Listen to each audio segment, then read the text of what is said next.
Alessandra Torresani.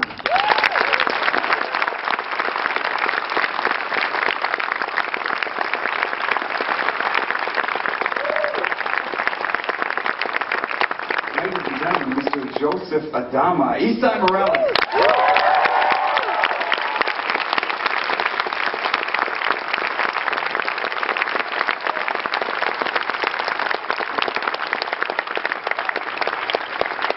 You might recognize this guy. He's done a couple of things.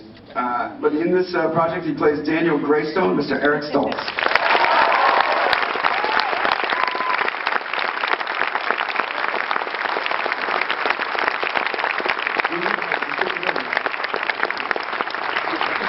Oh my goodness, one of the more complicated characters on Battlestar Galactica, Miss Grace Park.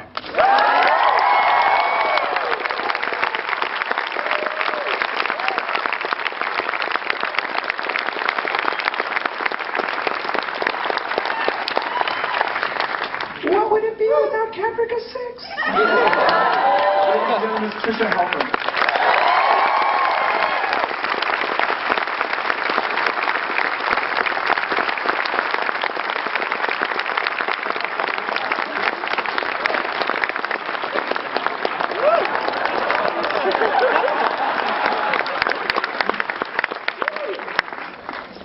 So here's the crew that made it happen for you. Executive producer, writer on Battlestar Galactica, and I claim her as a personal friend, Miss Jane Spencer.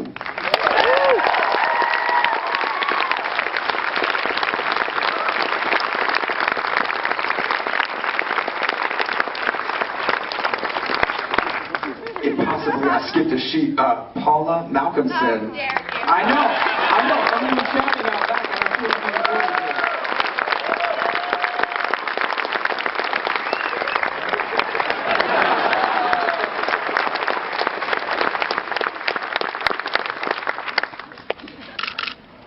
And then welcome back, Mr. David Icke and Ronald Moore.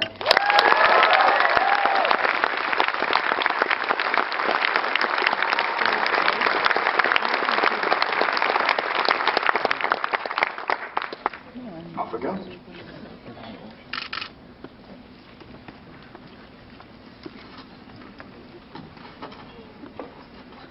Oh.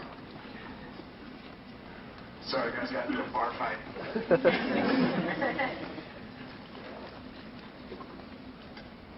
So much. I mean, 4 years and yet it's an entire human history of this show. What do you guys want to talk about? The catering? How was the catering in Vancouver? Really good.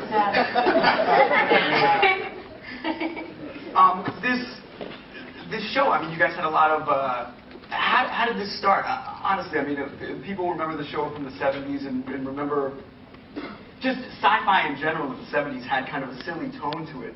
Did you guys have a hard time when you first pitched this to sci-fi, when you first conceived of this concept, reinventing Battlestar and making it something just culturally significant? Because it is such a sci-fi show, which typically is perceived as silly or foolishly genre, and this is something that it is so about a relatable human struggle. What was your approach? Well, the network agreed with that. You know, they had all these space opera shows on the air, and when the title floated their way, they said, great, you know, Battlestar Galactica, okay, we own it, we can make money off of it, there's a lot of value to it, but why does the world need another space opera?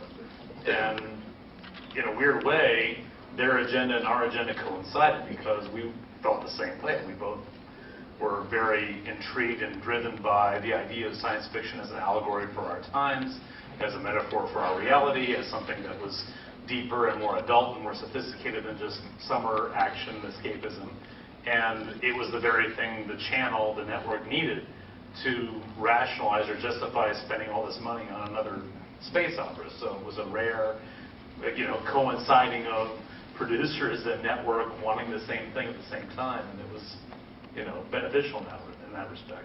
But the pilot itself was such a proof of concept, like just a way to demonstrate that this could function. I mean, you guys must have been really excited when it came off the way it did. Nauseous, but excited. I mean, I remember that the moment that I thought we really had something in terms of its acceptance as a show. Had you guys known each other prior to that? Had you two known each other? Isai and I? Yeah. I had met him during the filming of Bad Boys. Sean Penn. 50 years ago. And hadn't seen him since. It's such an interesting relationship, though. People coming together over tragedy, like a shared tragedy, and finding some kind of solace in one another, and yet having completely different methods of grieving. I mean, how did you guys rehearse? How did you interact? Or was it just like, all right, let's throw this up and I'm me and you're him and let's do it? Geez, how did we? Well, the interesting thing is that Jeff Reiner, the director, is amazing. He is, we would go home at like 3, 4 o'clock sometimes. Watch the Lakers in the afternoon.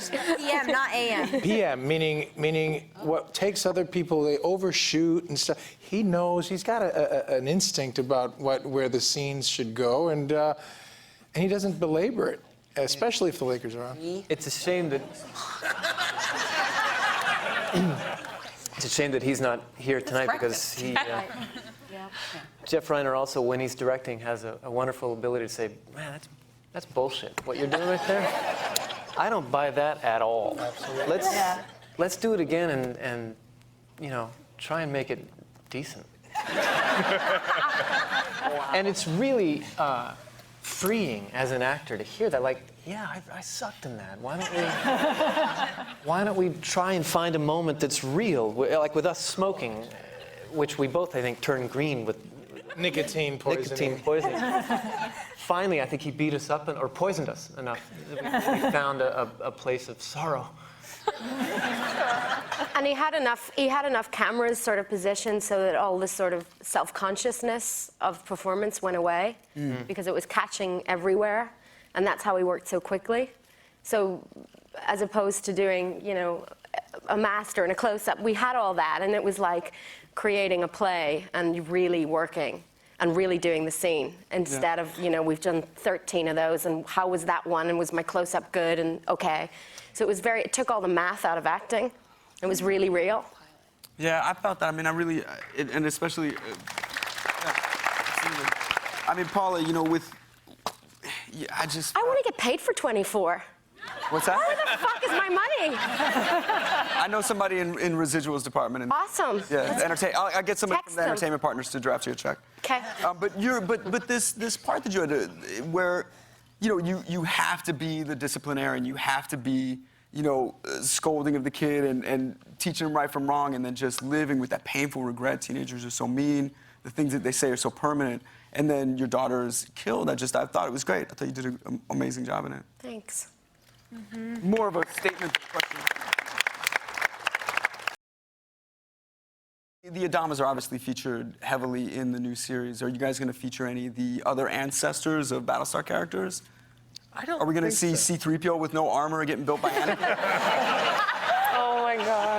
We talked about that. I think we're going to try real hard to resist that. I mean, you never know, and you never say never, and things change. You get into stories, and suddenly you're in love with Ty's father. Ty's father. Oh my God! And you know, do you think you guys will do any flash forward stuff?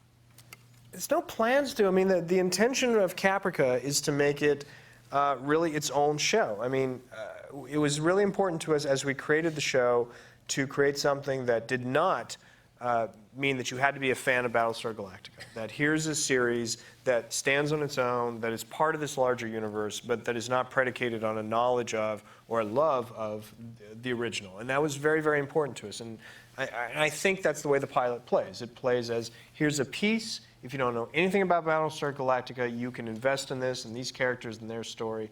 And if you know Battlestar, you can love it for all kinds of other reasons. You can see, you know, greater depth to it. But the idea was not to really connect the people. Yeah, the connections to Battlestar should be subtle. They should be, you know, Easter egg-like, fun, but not imperative, not necessary to understand the show.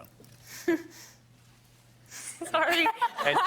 It was the Easter egg image, and I don't know. Well, so Magda, you never watched. You had never watched Battlestar prior to taking this job. What? I'm fired. Now I'm fired. Thanks, Seth. Awesome. Isai had to watch every single episode before we... I did have a little marathon afterwards. I really wanted to not watch it and make it our own. Just like you said, Caprica is its own show. And I mean, Really? I think she needs a little spanking later too. That's what we all Paula? Paula? But that, I mean, that is relevant because all this happens well before that, and it's sort of like being able to look into a crystal ball to get perspective on how you behave today. But you, well, actually, I'll ask Alessandra, your character is so hugely pivotal in this, and yet she's just a girl trying to find her way. I'm sorry, I apologize. How old are you, if you don't mind me asking in public? I'm You don't have to answer. almost 22. 22. So have you had a lot of like personal... A lot of Botox. I'm sorry, what? What attracted you to this? Was it just like, all right, employed, or were you like? This one over here. No, because it's a very complicated character, and she's got like. No, absolutely. She is. What attracted me to this role, she's just an incredibly brilliant, strong, powerful young female, and there's not a lot of roles out there anymore for girls my age, and she has such a huge impact on this world and everything. She's just incredible, and who wouldn't want to play Eric Stoltz's daughter? It's as simple as that, you know? Yeah, I submitted my.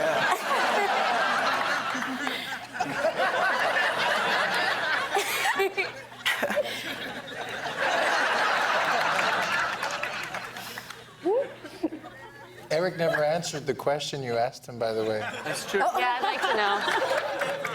I like You want to? Said penetration. He said you want to talk about that? Like I want to hear. If it's all right, you asked Eric a question, but we got distracted, and I would like to hear what you say.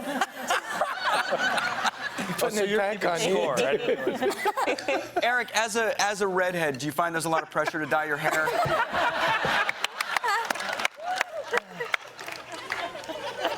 I can't. I mean, I remember in Water Dance you went dark. You know, is that something that comes up a lot? And you've gone purple, man. I got a history of bad hair decisions. There's So at this point, they were just messing with me, and they just started like, Matthew Bennett just started saying funny things and all this stuff. So I'm the only one on camera. Everybody's watching me, and I'm like, talking. Where am I talking about? I'm talking here. There's a tennis ball over there. There's somebody over there, and it gets really kind of confusing and makes for some good outtakes. We got something. All right, I'm just going to quickly get, I'm so sorry, I don't mean to be rude. I have to go to the bathroom so bad.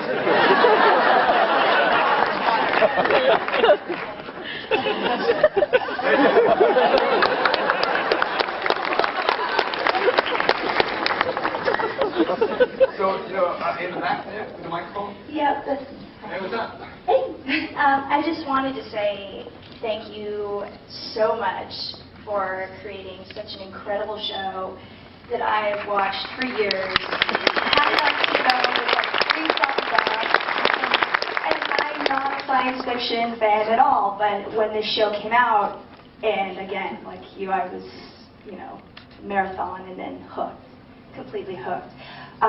And seeing Caprica in such an accomplished cast, which I loved Trixie, by the way.